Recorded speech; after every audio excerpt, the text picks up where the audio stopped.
and also as well we do a lot of it on Twitter. With True Life, obviously I had the vision and the concept, and then obviously we had to go into social ideas development. We had to obviously research as well, and obviously we had to look at our routes to market. I think future trends is very important, because 2 years ago when I was sitting here, there was no cameras and no Twitter and none of all that kind of stuff, and it's quite important now how you have to integrate digital culture and social media within your business, but also in social enterprise you have to actually run it as a business and understand about how to operate a business, legal compliance, HR, payroll and all the other things, business planning. What I decided to do is I did a strategic business plan. My first year was all about profiling, which was literally 12 months to this day, and I always said, you know what, I'm probably not going to make any money, probably going to get into debt, but let me just get myself out there as much as possible.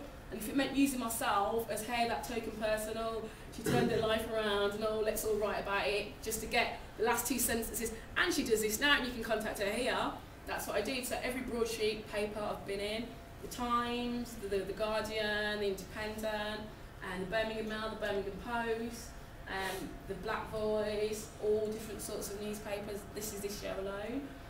What I did is spend a lot of time working with young people, and then on the 5th of November this year, I went to meet my mate, Queen Elizabeth, and she awarded me an MBE for services to young people in Birmingham. I became the youngest black woman ever to get an MBE. I stole the title from Beverly Knight, and basically, because I'm 5 years younger than her, I just turned 29 last week. But the great thing about that was, okay, here we go, another headline, youngest black woman ever, let's just use it to our advantage and do whatever we can. So my friends nominated me for the Cosmo Award, and Alicia Dixon, Vernon Kay, Fern Cotton, Sarah Brown, Gordon Brown's wife, were judges, and then they contacted me and they had to do an interview. You know how magazines are, they're quite dramatic, so it's like, yeah, so you know, when you got arrested and when you was in prison, what was it like? It was the worst time of my life, you know, I just don't know what I could have done, and you know, that was like, oh my gosh! So I was like, you have to wing it basically. And then they kept saying, well, you haven't been shortlisted, but if you are, can you keep the 11th to the 12th of November free? The 12th was my birthday. I was thinking, oh, what a great birthday present. And then last week Monday they rang me up to go, hey, you've won. I was like, oh, I just thought the surprise. So then I had to go down to Whitehall on Wednesday the 11th and attend the awards, and other award winners included Danny Minogue, Pixie Lott, Kimberly Walsh from Girls Aloud, Jessica Ennis, the Olympic medalist. There's about 13 of us in total, and there's about 6 of us who were real life winners, so to speak. All the celebrities had all these like goodie bags and stuff, and we just had this like little bag, and they had all these litzy dresses.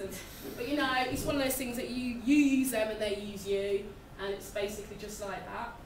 But I did a lot of networking there, and the fact that obviously I've got all those letters after my name, which doesn't really mean a fat lot because it doesn't bring you any money, but it's actually good in terms of PR marketing. When I say, oh, what's your name? Like my friend does it all the time, she goes, it's Justice Wlliams MBE. So, oh my gosh, you're a very important person.